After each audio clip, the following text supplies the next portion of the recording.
മറ്റൊരു വാർത്തയിലേക്ക് കൂടി പോയാൽ മദ്രാസ് ഹൈക്കോടതി ഡിവിഷൻ ബെഞ്ച് ഉത്തരവിനെതിരെ ജനനായകൻ നിർമ്മാതാക്കൾ സുപ്രീം കോടതിയെ സമീപിക്കുകയാണ്. സെൻസർ ബോർഡ് നീക്കങ്ങളിൽ അട്ടിമറി നടന്നുവെന്നാണ് KVN പ്രൊഡക്ഷൻസിന്റെ വാദം. നിർദ്ദേശിച്ച മാറ്റങ്ങൾ ഉൾപ്പെടുത്തിയിട്ടും സർട്ടിഫിക്കറ്റ് ലഭിച്ചിട്ടില്ലെന്ന് നിർമ്മാതാവ് വെങ്കട് കെ നാരായണ പറയുന്നു. സെൻസർ ബോർഡ് നീക്കത്തിനെതിരെ പ്രതിഷേധവുമായി നടൻ കമൽഹാസനും രംഗത്തെത്തി. PR സുനിലാണ് ചേരുന്ന വിശദാംശങ്ങളുമായി. സുനിൽ, ഏതായാലും ജനനായകന്റെ റിലീസ് വൈകും എന്നുറപ്പായതിന് പിന്നാലെയാണ് കൂടുതൽ നിയമ നടപടികളിലേക്ക് നിർമ്മാതാക്കൾ കടക്കുന്നത്. സുപ്രീം കോടതിയെ സമീപിക്കുമെന്നാണ് മനസ്സിലാക്കുന്നത്. വിശദാംശങ്ങൾ എന്താണ്? അവിടെ നിന്ന് ആശ്വാസം ലഭിക്കാനുള്ള ഒരു സാധ്യതയുണ്ടോ? സെൻസർ ബോർഡ് ഏതായാലും കടുംപിടുത്തത്തിൽ തന്നെയാണല്ലേ?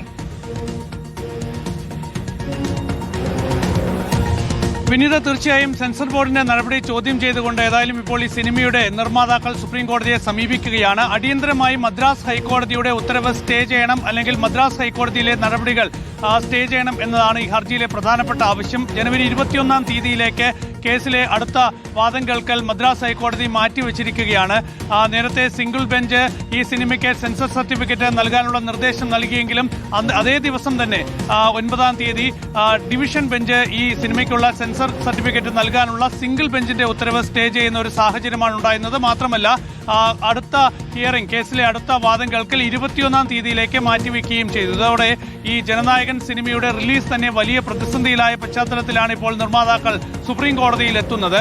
ഈ പൊങ്കൽ ആഘോഷങ്ങൾക്കിടയിൽ വലിയ ആവേശം പരത്തുന്ന വിജയ് സിനിമയ്ക്കൊക്കെ തന്നെ ആരാധകർ കാത്തിരിക്കുമ്പോഴാണ് റിലീസ് അനന്തമായി നീട്ടിക്കൊണ്ടുപോകുന്ന വലിയ പ്രതിസന്ധിയിലേക്ക് കാര്യങ്ങൾ എത്തുന്നത്. ഏതായാലും സെൻസർ ബോർഡിന്റെ നീക്കം അസാധാരണമാണ് എന്നാണ് ഇപ്പോൾ നിർമ്മാതാക്കൾ ചൂണ്ടിക്കാണിക്കുന്നത്.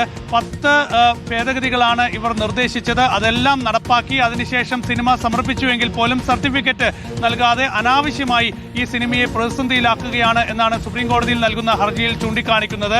ഒരുപക്ഷെ തിങ്കളാഴ്ചയോ ചൊവ്വാഴ്ചയോ ഹർജി അടിയന്തരമായി പരിഗണിക്കണമെന്ന് ഈ നിർമ്മാതാക്കളുടെ അഭിഭാഷകർ സുപ്രീം കോടതിയിൽ ആവശ്യപ്പെടാൻ സാധ്യതയുണ്ട്. സുപ്രീം കോടതിയിൽ നിന്ന് നീതി കിട്ടും എന്ന പ്രതീക്ഷ തന്നെയാണ് ഇപ്പോൾ ഈ ഹർജി നൽകിയ ജനനായകൻ സിനിമയുടെ പ്രൊഡ്യൂസർമാർ വ്യക്തമാക്കുന്നത്.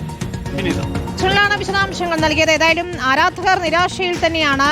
വിജയ് രാഷ്ട്രീയ ജീവിതത്തിലേക്ക് കടന്നതിന് പിന്നാലെ ഇറങ്ങുന്ന ഒരു അവസാന ചിത്രം എന്ന് കരുതുന്ന ജനനായകന്റെ റിലീസ് വൈകുന്നതിലൊപ്പം ഈ സെൻസർ ബോർഡിന്റെ കടുംപിടുത്തത്തിലൊക്കെ വലിയ പ്രതിഷേധം വരുന്നു. കമൽഹാസൻ ഉൾപ്പെടെയുള്ളവരും അത് തന്നെയാണ് പറയുകയും ചെയ്തത്. ഏതായാലും ഡിവിഷൻ ബെഞ്ചിന്റെ വിധിക്കെതിരെ സുപ്രീം കോടതിയെ സമീപിക്കുകയാണ് നിർമ്മാതാക്കൾ. ഇനി കാത്തിരുന്ന് കാണാം. കോടതിയുടെ തീരുമാനത്തിനനുസരിച്ച് തന്നെയായിരിക്കും തുടർ നീക്കങ്ങൾ എന്നത് ഉറപ്പാണ്.